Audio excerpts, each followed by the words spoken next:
I'm pretty sure you all know how to drive a golf buggy. And if I gave you a golf buggy and you took that steering wheel, you would use that to turn left, to turn right and control that buggy. Well, that exact movement, turning to the left, turning to the right, is exactly how you also control your golf swing. I'm going to explain that. So this will make sense as we go through the video. Hopefully at the end of it, you'll be like, yes, Chris, you knew what you were talking about. This will make your golf swing incredibly simple, and it will also give you the tools to be able to fix kind of any of the faults you've got, whether that's a takeaway fault, a backswing fault, or maybe a downswing fault. So what do I mean by a steering wheel? Well, what I've done is I've taken that steering wheel that we showed you at the start of the video, and I've attached a stick to it, which will obviously represent my golf club.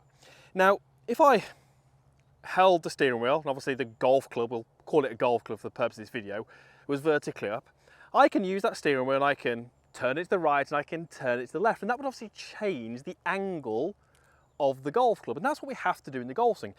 A good golf swing, a really, really simple and effective golf swing, will be turning the steering wheel to the right in the backswing, and then through the downswing into the follow through, turning it back to the left.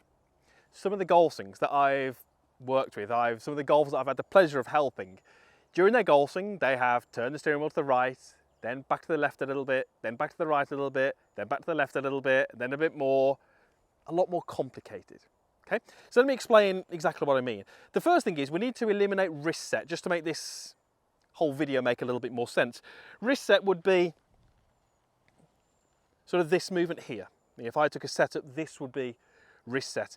And hopefully we'd all appreciate that in my backswing I will have that wrist set, which is me creating this sort of 90-degree angle here. So for the purposes of this video, I'm going to take a setup to this ball with my golf club, and I'm going to add in my wrist set. Club head has worked up, that's just me adding my wrist set, which is in everybody's golf swing. Obviously didn't turn the steering wheel at all. So what about if I suddenly from there made a little backswing movement and started to work into my backswing? Well, you can see how my golf club wouldn't really get into a position that we tend to see from the great golfers. Generally at this point in the golf swing, the golf club sort of references the target line a little bit more. So how would I achieve that? Well, I would take my steering wheel and I would turn it to the right. And what we would then have is a pretty normal looking backswing. I've got my wrist set, which we did at the start, and I turned the steering wheel to the right. How much did I turn it? About 90 degrees. So let me show you that. We go wrist set, I turn my steering wheel through 90 degrees, and then we have our pretty normal golf swing shape. So if you're someone who whips the club inside, really common to see that happening away from the golf ball, effectively what's happening is you're turning your steering wheel too much to the right. You can see how that club's now gone inside. From there, if I start to make my backswing, far too flat.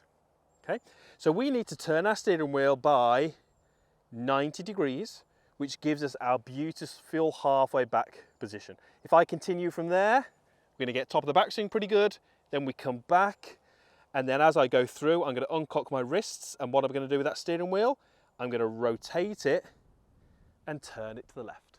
And when I turn it to the left, what do we get? We get, again, this really nice angle of swing on the through side. So, backswing, we turn it by 90 degrees. Through swing, we turn it by 90 degrees. We turn it to the right, we turn it to the left. Now, we can also link this to the top of the backswing position. So let me go to the top, and I'm going to show you what that looks like. Let's say we get here, and let's say we get a golfer who's across the line.